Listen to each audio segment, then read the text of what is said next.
Tahukah kalian, setiap suku bangsa di Indonesia ternyata menaruh perhatian yang berbeda-beda terhadap pendidikan.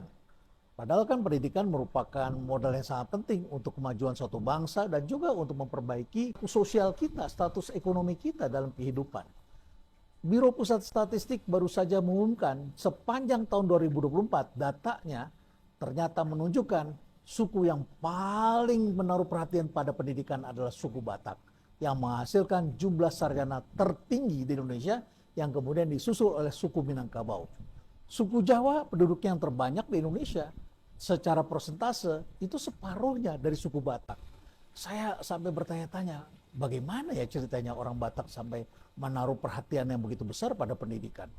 Setelah saya lihat-lihat, memang secara kultural orang Batak itu luar biasa sekali. Orang tuanya itu bersedia jualan di pasar, tapi anaknya jadi dokter. Dan kemudian mereka mengorbankan apa saja. Bukan untuk memberikan sepeda motor pada anaknya, tetapi untuk memberikan pendidikan yang tertinggi untuk anak-anaknya. Saya pernah suatu ketika mobil saya bannya kempes dan kemudian saya masih setir sendiri saat itu.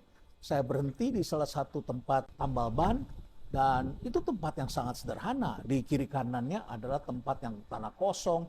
Jadi ada bapak-bapak dengan keluarganya tinggal di situ dan membuka usaha tambal ban. Ramah sekali dia menyambut saya dan saya dipersilahkan duduk di dalam. Ketika saya tengok ke dalam sedikit, ada anaknya sedang belajar, ada papan tulis. Padahal keadaan ekonomi keluarga ini sangat sederhana. Ada papan tulis, ada lampu templok dengan bahan dari minyak tanah itu saat itu. Tapi di situ ada segelas susu dan anaknya tekun belajar. Kejadian 15-20 tahun yang lalu itu membuat saya berpikir, jangan-jangan anak ini sudah jadi dokter hari ini. Berkat kerja keras orang tua. Cerita tentang orang tua yang berjuang itu pernah juga saya dengar ketika ada seorang pejabat tinggi di Jakarta, many years ago, dan anaknya adalah seorang selebriti. Dan dia cerita bahwa ibunya adalah seorang inang-inang demi agar anaknya itu bisa berhasil di masa depan.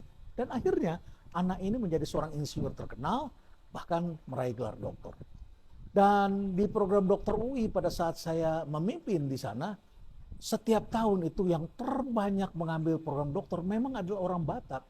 Mereka bersedia bekerja keras untuk mendapatkan gelar dokter.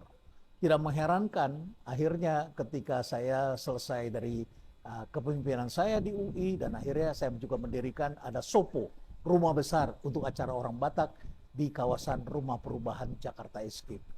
Di situ ada Sopo Etimo, tempat orang Batak biasa menyelenggarakan pesta-pesta adat Batak. Karena orang Batak ini sangat menghargai pendidikan. Tentu saja di Indonesia juga ada suku-suku lain. Dan saya ingin tahu mengapa suku-suku kalian itu menaruh perhatian yang berbeda-beda. Bisakah kalian menjelaskan kepada kami dan bagaimana caranya agar anak-anak muda pada setiap suku itu mempunyai akses pada pendidikan dan akhirnya bisa memperbaiki keadaan ekonomi keluarga. Bagaimana menurut pendapat kalian? Saya ingin mendengarkannya. Stay relevant.